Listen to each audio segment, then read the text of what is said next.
Bem, pessoal, qual o segredo de quem vive mais de 100 anos de idade, né? Essa é uma pergunta muito comum que vocês fazem, né? E eu trouxe um gráfico aqui para ilustrar para vocês entenderem o seguinte. Esse gráfico é o número de pessoas no mundo que vivem mais de 100 anos, né? Nessa partezinha aqui está 1950, com 33 mil pessoas só, que passavam dos 100 anos e estavam vivas. E hoje a gente tem 573 mil pessoas com mais de 100 anos no mundo. Lembrando que na década de 90 não chegava nem a 100 mil.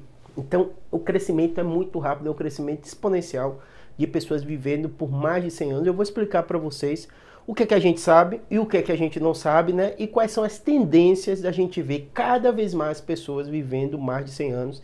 E muito provavelmente você está aqui me assistindo aqui pela média do meu público, há uma grande chance de você estar nesse grupo de pessoas que vão viver mais de 100 anos, né?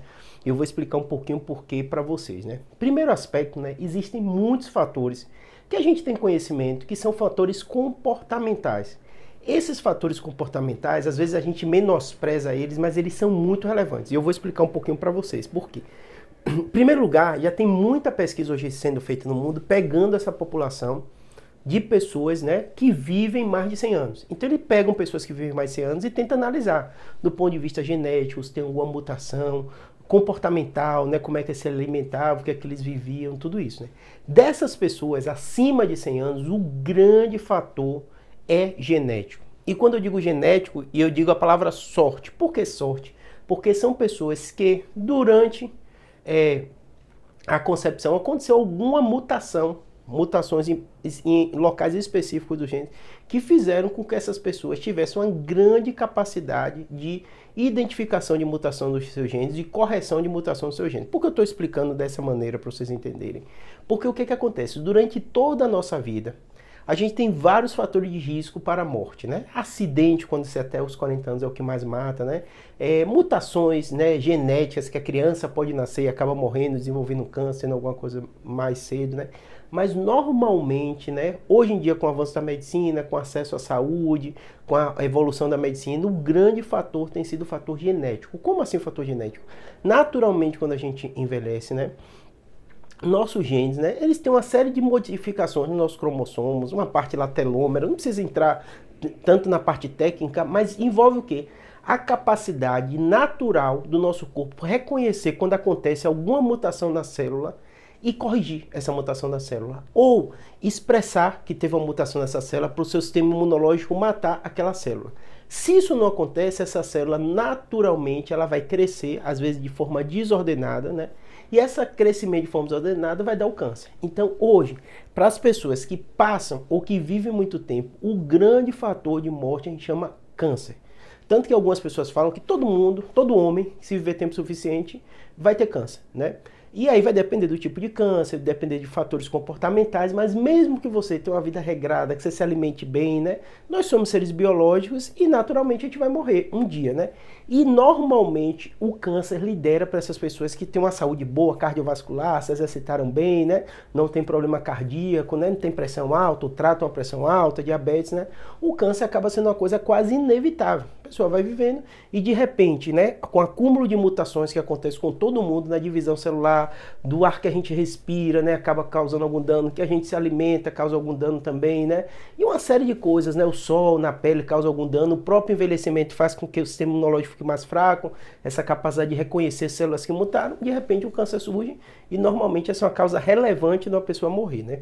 Além disso, tem a parte neurológica, que eu nem vou entrar tanto no detalhe, porque nossos neurônios envelhecem e a gente sabe que a capacidade cognitiva da pessoa com o envelhecimento, em especial quem passa os 80 anos, aumenta muito o quadro demencial. Mas normalmente a demência não é uma causa tão relevante de morte. Óbvio que pode deixar a pessoa às vezes acamada, uma série de coisas que vão complicar, mas eu vou focar no câncer, que é o grande fator, né? Então, quando se estuda essas pessoas que vivem mais de 100 anos, essas mutações fazem com essa pessoa, mesmo com muita idade, mesmo com essas mutações que acontecem, mesmo com essa divisão celular, o corpo dela o tempo inteiro está identificando células que mutaram, estão matando essas células que mutaram ou corrigindo as células que mutaram, não deixando o câncer vir. E é bem curioso porque quando se estuda essas pessoas com mais de 100 anos, encontram muitos comportamentos até acima da média da população que ela convive, de comportamentos que a princípio são danosos, mas o sistema dela, as mutações, o fator genético dela é tão relevante que mesmo com esse comportamento inadequado, essa pessoa consegue identificar mutações e corrigir essas mutações. Então, encontrando pessoas com mais de 100 anos que fumavam, que a gente sabe que é um fator de dano celular, uma série de coisas que causa câncer, já é senso comum isso, né? Pessoas com sobrepeso, com obesidade, com vários comportamentos de risco para ela não viver muito, mesmo assim ela vive muito. Por quê? Não que esse fator não seja maléfico para ela, é maléfico para ela, mas a parte genética dela é tão preponderante que consegue corrigir mesmo com esses comportamentos inadequados. Então, outros fatores que percebem muito é que normalmente essas pessoas que sobrevivem mais 100 anos têm alguns familiares acima até do que o resto da população que também sobrevivem muitos anos, né? Eles botaram um corte acima de 90 anos, então vai ter grande parte dos parentes, dos irmãos vivendo mais de 90 anos. Então você percebe o seguinte, que o fator genético parece ser o fator preponderante. Hoje o fator genético é o fator que a gente não consegue modificar ele, né? Mas a gente consegue modificar o fator comportamental, alimentar, fazer atividade física, não ter sobrepeso, não ter comportamento de risco.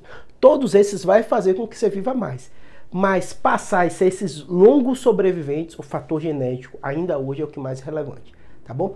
Provavelmente com o tempo a gente vai conseguir identificar quais seus cromossomos são, fazer até teste genético para identificar quem tem, quem não tem, né? Isso vai evoluir muito o conceito, né? E pode ser que a gente consiga ter alguns tratamentos genéticos que ajudem nesse processo. Tá longe ainda, mas é uma tendência cada vez a gente conhecendo mais nosso genoma e também aprendendo a fazer técnicas que vão interferir nisso. A gente já tem hoje, né? Vacinas que envolvem RNA, né? A gente já tem hoje, né? Modificações factíveis de se fazer no DNA, já tem tratamento que faz isso, em curso, são remédios muito caros, mas já existem, né? Inclusive aqui no Brasil. Então é uma realidade.